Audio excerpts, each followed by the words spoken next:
Here's the deal. We're going to be discussing some adult subject matter right now. So if you have a child or a young person in the room, maybe this isn't suitable for, it's a great time to grab a coloring book, grab some crayons and put them in the other room, because once again, this is going to be an adult discussion this morning, so not really suitable for children. Okay, so there's a new trend that's apparently showing up on tablets and e-readers all over the place, and it's called female erotica. It's basically romantic fiction novels that are really seeing a rebirth right now, and a lot of women especially are crediting them with spicing up their sex lives. So we have a panel of experts here this morning to discuss this. We're going to start first with, we have Dr.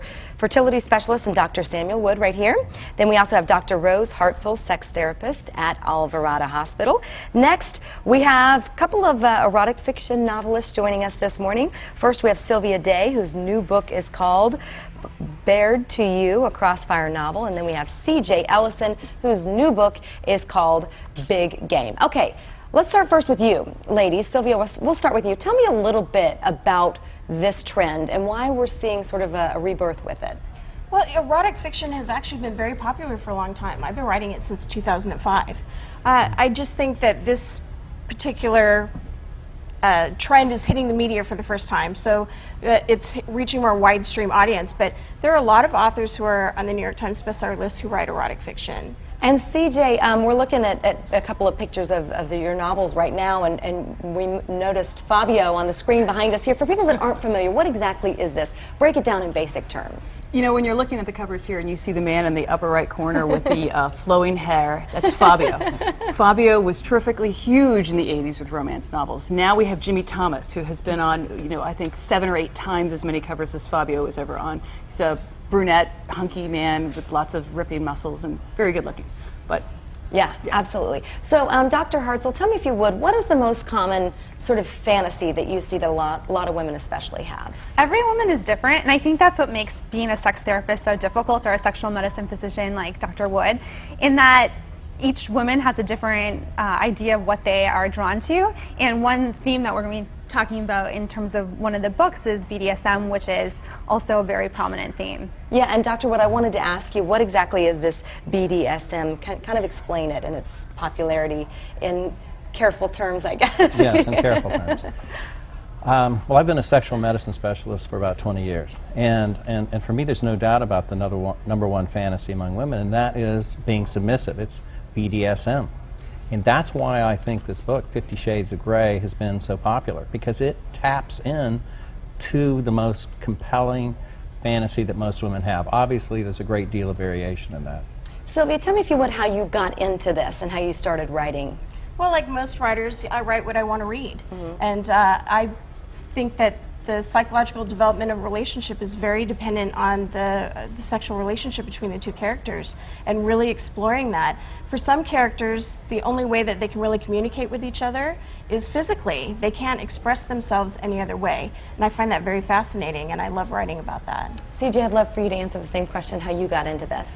I was a realtor and a property manager, and I got sick, couldn't work anymore. I was going absolutely crazy, so I decided I would try writing. I had a best friend who was an editor. She read my work and said, "You're a natural," and gave me a lot of encouragement and support to get my first book published and to get my work out there.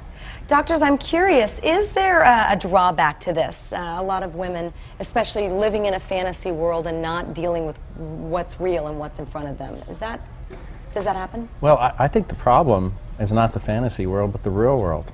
When we consider that 48 million women report that they have a sexual dysfunction, that's telling us they don't like what's going on in the bedroom.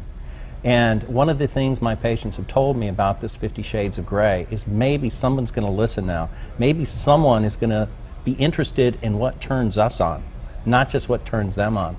So I think it is very positive. Tell me a little more about this 50 Shades of Grey.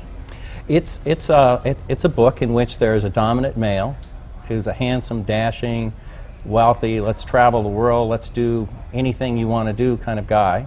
And then there's a young female who is a virgin and who learns about sex through the BDSM. Gotcha. So it involves things like bondage and whipping and things like that. So it's a little off mainstream, except when you look at what women's fantasies are, that's very mainstream for them.